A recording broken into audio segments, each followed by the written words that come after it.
Un caloroso saluto a chi ci segue. Oggi ci tuffiamo in un'analisi davvero illuminante. Esploriamo una ricerca a dir poco monumentale, pubblicata sull'American Economic Review nel 2024, che indaga i costi nascosti delle riforme pensionistiche uniformi. È un tema che tocca letteralmente il portafogli e il futuro di tutti noi. L'obiettivo di oggi? Svelare cosa succede per davvero quando i governi spingono l'intera popolazione a lavorare più a lungo, ignorando completamente le enormi differenze fisiche ed economiche tra le persone. Ok, entriamo subito nel vivo e vediamo il percorso di oggi. Analizzeremo il paradosso delle pensioni, chi si ritira davvero prima, il crollo dei consumi, il vero costo sociale di queste riforme e, infine, le soluzioni per un sistema equo. Allora, la saggezza politica di oggi sembra avere un'unica magica risposta all'invecchiamento della popolazione. Basta spingere le persone a lavorare più a lungo. Sembra la soluzione perfetta, senza alcun effetto collaterale, giusto? Ma funziona davvero per tutti? O stiamo ignorando delle crepe enormi nel sistema? Capitolo 1. Il paradosso delle pensioni. Diciamocelo chiaramente, in tutto il mondo i governi stanno posticipando l'età pensionabile per salvare i bilanci statali. In pratica, stanno trasferendo il peso della sostenibilità fiscale direttamente sulle spalle dei cittadini. Per capire se questo approccio funziona, i ricercatori hanno messo sotto la lente di ingrandimento gli enormi e precisissimi registri amministrativi svedesi.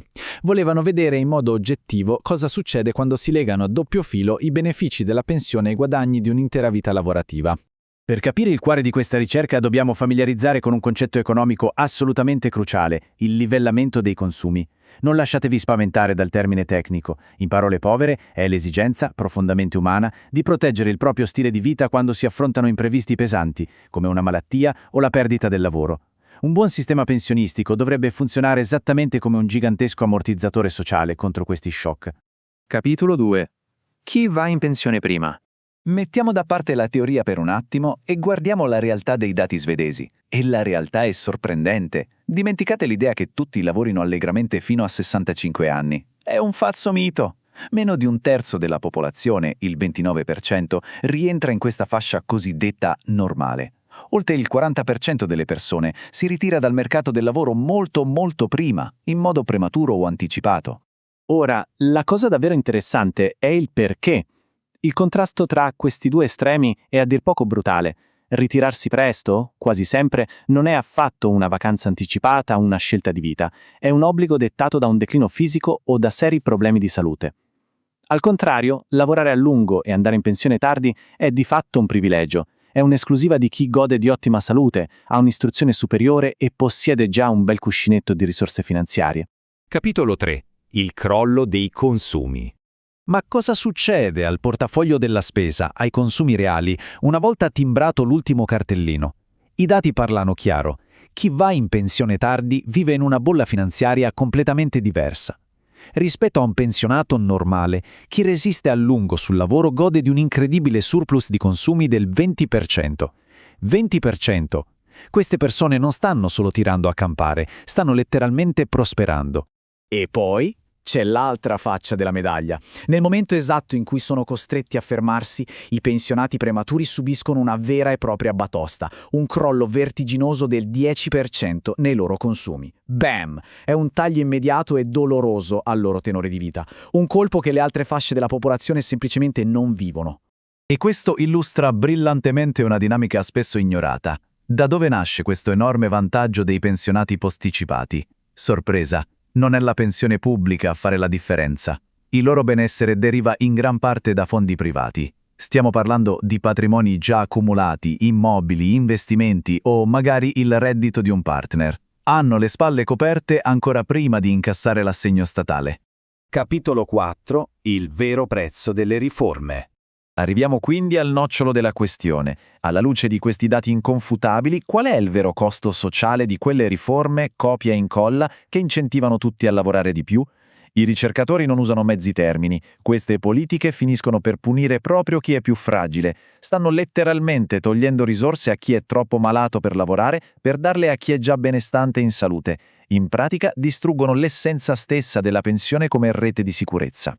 Quindi il punto cruciale è proprio questo. Progettare un sistema pensionistico che faccia finta che siamo tutti ugualmente in salute e ugualmente ricchi causa danni incalcolabili. Compromette pesantemente la capacità della società di ammortizzare gli imprevisti, sacrificando il famoso livellamento dei consumi di cui parlavamo prima sull'altare del risparmio pubblico. Ah, e non è finita qui.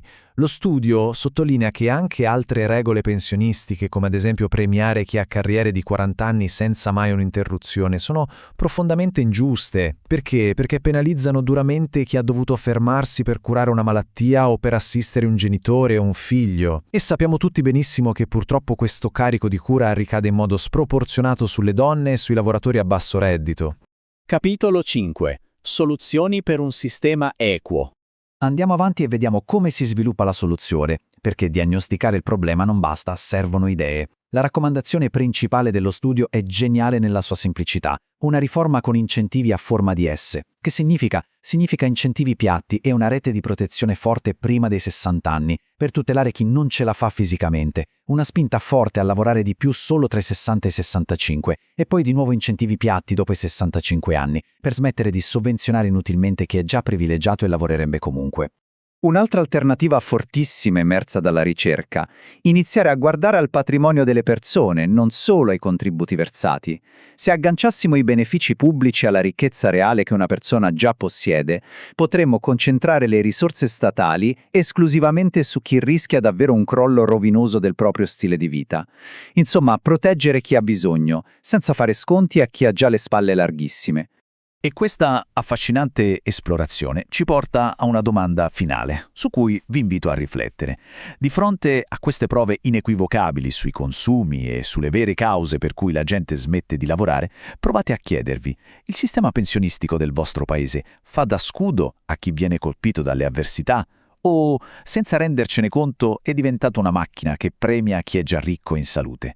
È un banco di prova economico e sociale cruciale per il futuro di tutti noi. Pensateci.